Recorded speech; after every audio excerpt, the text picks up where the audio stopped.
You guys certainly remember Mike My Pillow Lindell, right? I don't know if you remember this, but like he announced he's going bankrupt forever ago and he had to fire his lawyers, right? In this Dominion lawsuit that he was facing. We'll go through the specifics in a minute if you're unfamiliar. Well, come to find out, this article just released. Thank you, Super Nerd, for bringing it to my attention. My Pillow CEO torched for hilariously bad AI generated legal filing. I love it, dude. It's so stupid. All right, let's listen to Mike Lindell talk about how destitute he is, how he has no more money to pay the lawyers anymore. This video is from early October 2023.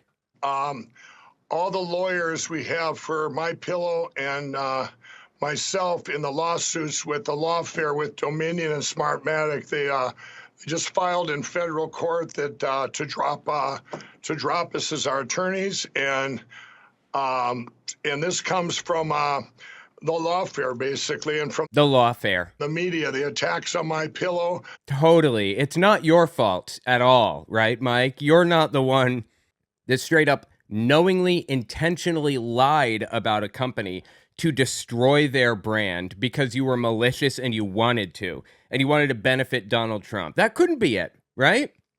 By the way, guys, check out my new shop, owenmorgan.com/shop. I have a bunch of really cool designs on there. Again, if you don't know the story, it's basically he lied about Dominion voting systems, and Fox News lied about it too, and they were sued, both of them, Lindell and Fox News, and Fox News settled for almost $1 billion. That was like one of the highest defamation settlements in U.S. history, I think, because they knowingly, intentionally, maliciously lied. It is so hard to win a defamation suit, and Dominion won. So I guess Lindell's is still going on. And he's been through a bunch of depositions over it and everything. We're going to talk about that too in a second. But he just, I guess, didn't have any money to pay lawyers in 2023. Had to fire him. My Pillow, what American Express did, just devastating our credit. And American Express, he claims, took his line of credit and closed his credit card. I don't even know if that's true. We have to. I can't pay the lawyers. We can't pay. There's no money left to pay them. So anyway, back to what's going on now with his AI-generated legal filing. Let's give it a read. It's on New Republic, released April 25th, 2025. The only legal representation available to Mike Pillow CEO and ardent election denier Mike Lindell is apparently completely fake. Attorneys for the longtime Donald Trump ally are facing possible discipline for filing an AI-generated brief with fabricated legal citations in order to defend their client. Yeah, he got new lawyers. When he went on this is on Real America's Voice. I think it was on Steve Bannon's show. And some other team agreed to represent him pro bono, to my understanding. They said, we'll protect your free speech rights, whatever, stupid. So he fired his existing lawyers and he got new lawyers who were working for free, pretty much. And I guess they got sick of working for free, ? And started doing AI-generated briefs. Oh my God, dude, it's so stupid. After facing accusations from a federal judge, Lindell and his legal team confessed to turning in a brief with nearly 30 defective citations. Oh my God, that's bad.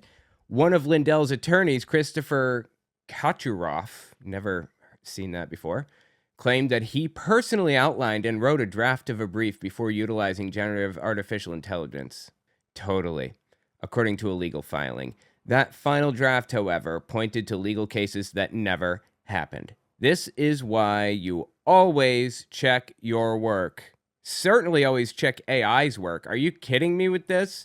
How did they not know that this is what happens? You cannot use AI to write legal briefs. You cannot do it. Don't. Oh my God. U.S. District Court Judge Nina Wong has given Kachuroff and Lindell's other attorney, Jennifer DeMaster, until May 5th to prove why they should not face disciplinary proceedings and lose their legal licenses. Oh my God, dude, they are in bad shape. It is shockingly not the first time that Kucherov has been caught with his pants down. Oh boy, don't say that. Last year, the attorney was literally caught without any pants during a break in a Zoom court hearing in which he was representing another election denier. Okay. Literally caught with no pants. Lindell is accused of undermining U.S. democracy and leveraging his connection to Trump to boost his polyfoam pillow sales. At one point, the MAGA businessman's company was generating as much as $300 million in annual revenue, according to court filings. But by mid-April, Lindell claimed he still owed $70 million in debt and that his income had plummeted to $1,000 a week. Is that in a court filing that he claimed that? I'm not sure. His income plummeted to $1,000 a week? Well, what's his net worth? I mean, he can still sell properties and stuff that he owns. Last week, Lindell told a federal judge he couldn't afford to pay $50,000 in sanctions in one of the long-standing election fraud cases against him, and that he was financially in ruins over the lawsuits, as nobody will lend to him anymore. Not one dime, Lindell said. Well, why the f*** do you think that is? How do you think we got here, Mike? You're just completely in the dark on this one. You have no idea. There's nothing. You can't conjure a single thing that could help you figure out why we're in this situation now, really. Every part of this was Mike Lindell's doing. I would have sympathy for him if he weren't directly involved in fraud schemes and lies and intentional knowing criminality around the election. I'll prove it in a second. MyPillow's been struggling since Lindell aggressively saddled himself up to flip Trump's 2020 election loss. Right. It's not just that he supported Trump in 2020. It's that he stole voter data illegally. He illegally donated to people's campaigns and a whole bunch of other stuff. You'll see what I'm talking about in a second. According to Lindell, his infomercial-heavy product lost $100 million in revenue after it was dropped by shopping networks and retailers, had its credit limit downsized by American Express, and had to auction off thousands of pieces of equipment. Last February, the company also lost a place to lay its head, facing eviction from its warehouses after Lindell failed to pay rent at the company's Minnesota facilities. Holy shit, dude. The former millionaire spent months using every platform at his disposal to seed conspiracy theories following the 2020 presidential election, including against Dominion voting systems and Smartmatic, knowingly, intentionally lying about them. It wasn't just he was mistaken. They were lies. And that's why he's going to lose this defamation lawsuit. He destroyed their reputation intentionally, even though he knew that it wasn't true. That's illegal. Well, that is a civil offense, and you can sue the shit out of somebody for it. Including against Dominion voting systems and Smartmatic, claiming the electronic voting companies were complicit in a scheme to keep Trump from retaking the White House. That, however, cost Lindell $5 million and made him a major target in a $1.3 billion defamation suit brought by Dominion, in which Lindell is being sued not just for spreading the lies, but also for attempting to profit off of them. That's absolutely insane. I'm so glad that I found out about this. Okay, now let's talk about some of the shit that Lindell did. Okay, there's a woman named Tina Peters. She was a county clerk. I unraveled this whole web on my channel forever ago. If you want to go down this rabbit hole, just search my channel for Doug Frank, Tina Peters, and Mike Lindell. And I connect all the dots. Those three people worked together. This is Tina Peters, county clerk of Mesa County, Arizona, I believe. And there was never a chance of Mesa County, Arizona flipping anything. It just wasn't going to flip it for Trump. It just wasn't. Trump lost in 2020. He lost 5 swing states, I believe. So he had to flip Georgia and Arizona and Pennsylvania and the others. I don't even remember now. And it just wasn't going to happen. One state, if it had just been Arizona, he might have been able to weasel his way into it over the few months between when the election happened and January 20th, but not 5 swing states. Tina Peters is the county clerk of Mesa, Arizona, where all of these election lies were centered. And she basically helped somebody steal private voter data. If you guys remember, back in 2021, a list appeared on like 4chan and Reddit and, Telegram and all these Trump places, spheres, a list of voters who are dead or not real or immigrants. It was a big list of voters with addresses and everything. And Mike Lindell was circulating that list. Well, that list was a list of actual real voters who really did vote and they really were alive. It came from Tina Peters facilitating the theft of the voter database, basically. So they steal this data and they pass it around, to Lindell and to a whole bunch of other people. And Lindell, continues on to fund Tina Peters' election in the state after that and a bunch of stuff. Tina Peters flew to Washington, D.C. on Lindell's jet on January 6th when all that stuff was going down. They're all very connected to each other, right? So anyway, Tina Peters was facing a felony, and I think she is in prison now for 9 years. I believe she got 9 years.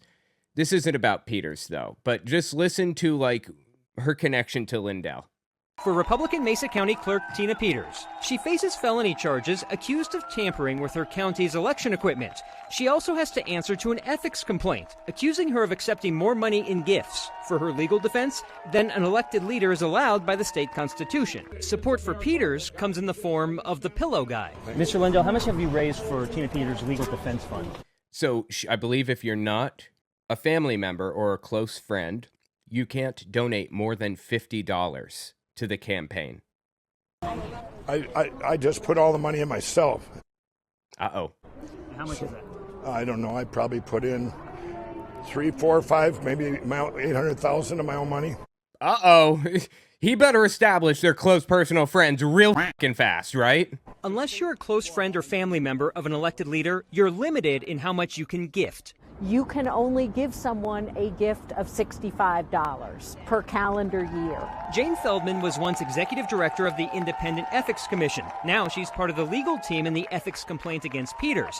And if Peters receives more than she's allowed, she could be fined twice the amount. So if Lindell really gave her $800,000 to pay for her legal defense, the fine could be expensive. That's $1.6 million. But there is wiggle room if Lindell is a close friend. Except listen to how he answered a question about flying Peters around on his personal plane last year. I'll give rides from people all over the country. I had never met Tina Peters. Oopsie daisy. Oh, I love it, dude. I love it when they hang themselves like this. It is the best. God, I love this clip. That's what the plane ride you're talking about. She came to the cyber symposium with a group from Colorado. I picked people up. I invited all 50 states. All 50 states were represented. There's your answer. Another stupid question by a stupid journalist. What an idiot, right? Oh my God, I love this to death, man. I'm sorry. It's just so good. But here's why it's not a stupid question. If you had just met her, you weren't a close friend of hers.